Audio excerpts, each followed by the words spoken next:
The Cursed Forest. Whispers in the woods. Opening scene. Darkness. Heavy breathing is heard. Branches crunch underfoot. The camera suddenly captures the silhouette of a person running through a dense forest. The moon shines through the branches, casting an eerie glow. In the background, a strange, barely audible whisper, as if rising from the very ground. Voiceover. Main character, Jake. If you ever hear whispers in the woods, run. Don't stop. I didn't take that advice. And now all I have left is to tell my story, while I still can. Main characters. Jake Harper, 27, journalist investigating mysterious disappearances in the wilderness. Emma Reed, 25, his friend, a photographer. Tom Walker, 30, a local hunter who knows about the strange happenings in the forest. Backstory. Locals have been avoiding these woods for years. According to legend, a cult once lived here, worshipping the Dark Voice, an entity that could penetrate minds through whispers. It is said that the cultists performed sacrifices, distorting reality around them. After the mysterious disappearance of all its members, the forest became shrouded in darkness, and those who ventured too far were never seen again. Plot. Jake and Emma set out into the forest to film a report on a series of strange disappearances. According to rumors, people heard faint whispers in the woods before vanishing. They meet Tom, who warns them not to venture deep into the forest after dark. He tells them an old tale. Long ago, hermits lived here, worshipping an unknown force. They made sacrifices, and the whispering was the voice of their spirits. If it speaks to you, you're already doomed, Tom whispers.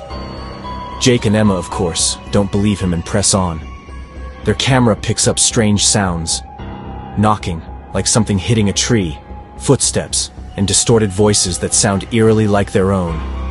Suddenly, the whisper calls their names. It comes from both nearby and deep within the forest. The words are unclear, but one phrase is distinct. Jake. Emma. Turn back. Too late. That night, Emma disappears.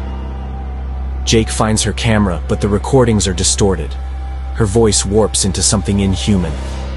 In the distance, he sees silhouettes. Tall, thin figures with wooden masks and empty eye sockets. They don't move, but their presence is overwhelming. Jake follows Emma's trail and stumbles upon an ancient sacrificial altar. The stone is stained with fresh blood. Surrounding it are wooden masks, twisted and crudely carved, as if made by a madman.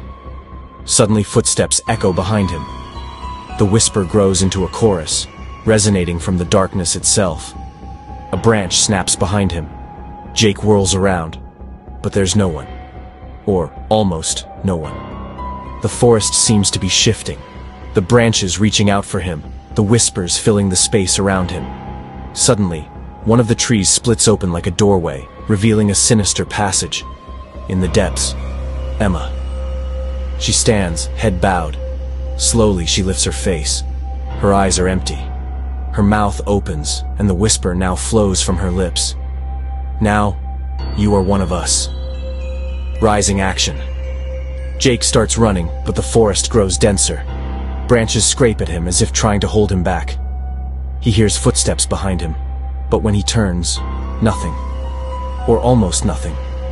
Through the trees, grotesquely thin figures flicker, their elongated arms reaching, their empty eyes watching. Jake spots an old cabin among the trees. Inside, dust and decay fill the air. Scattered across the floor are old books with strange symbols, charred candles, and bones, some looking too human. Suddenly he hears breathing behind him. He turns slowly. In the darkness, it's Emma, but it's not her anymore. Her skin is pale, her mouth stretched into an unnatural grin. She reaches toward him. The whisper is everywhere. The voices merge into one. You came. You will stay. Jake breaks free, stumbling outside. He hears the cabin vanish behind him, as if it never existed. The forest thickens. The light from his flashlight flickers. Suddenly he trips. Hands emerge from the ground, grasping at him. The whisper turns into a scream. Finale. A month later, a video is found, showing Jake's final moments. His face is twisted in fear. He runs, glancing back. Then the screen goes black, and the last whisper is heard. "Now you are one of us." A face appears on the screen, blurred, unrecognizable. But the eyes, they are empty, just like Emma's. Then the camera turns on again. A different person stands in the forest, terrified, and someone whispers his name. Scary Story 2. Whispers from the darkness. The connection with the group was lost yesterday afternoon. "I'm worried," said Oleg, a big guy compared to us, like we were bugs.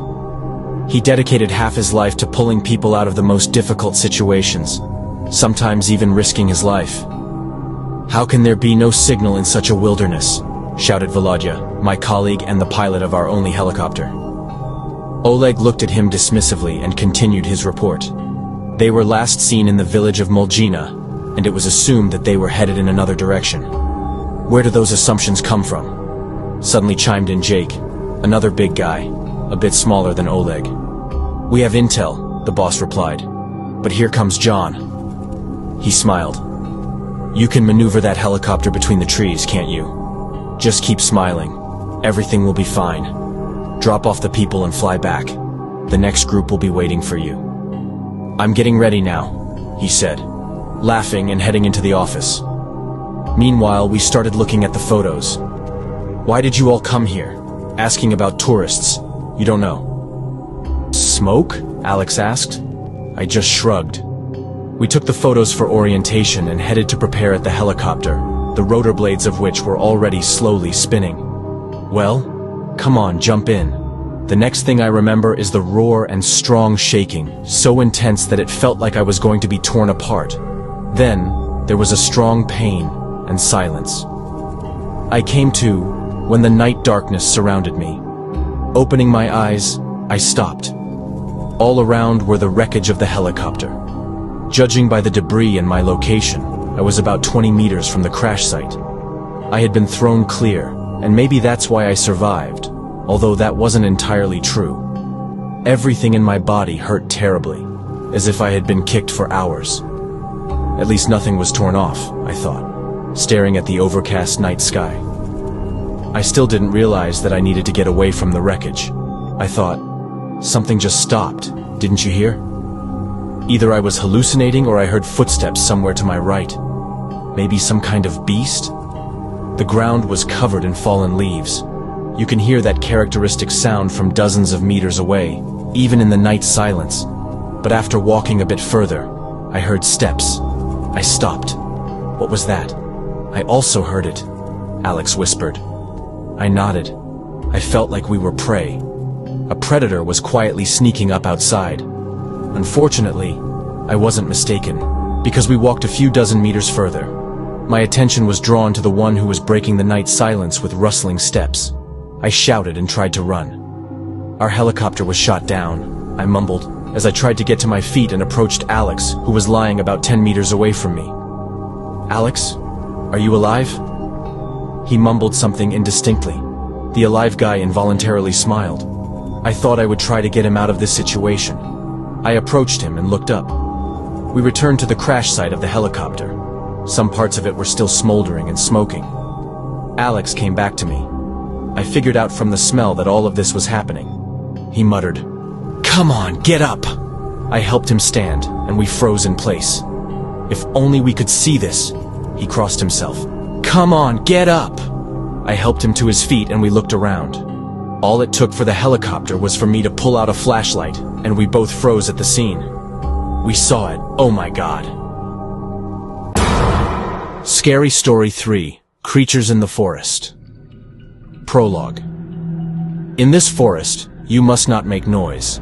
The elders said so, the locals knew it, but people are always curious and careless, especially if they are outsiders.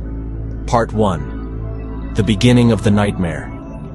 Jonathan Brooks did not believe in superstitions. He had traveled a lot and thought that fears lived only in the mind. Along with his friends, Tom, Becky, and Mike, he set off on a hike into the deep forests of Vermont, a remote place, cut off from civilization. Perfect for a getaway, he thought. An old ranger at the entrance to the reserve warned them. Under no circumstances make noise after sunset. Do not call each other's names. Do not look deep into the forest if you hear whispers. The friends just exchanged glances and laughed. A superstitious old man. Nothing unusual.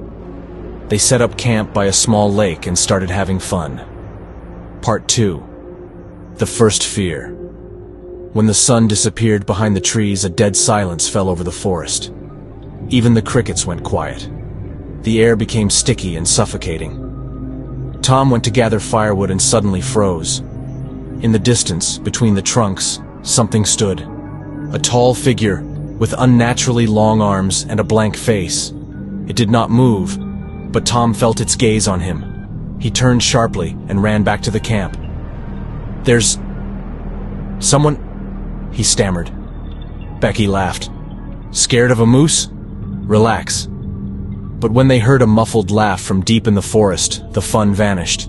The laughter was wrong, distorted, as if someone was trying to imitate a human voice. Part 3. Do not look back.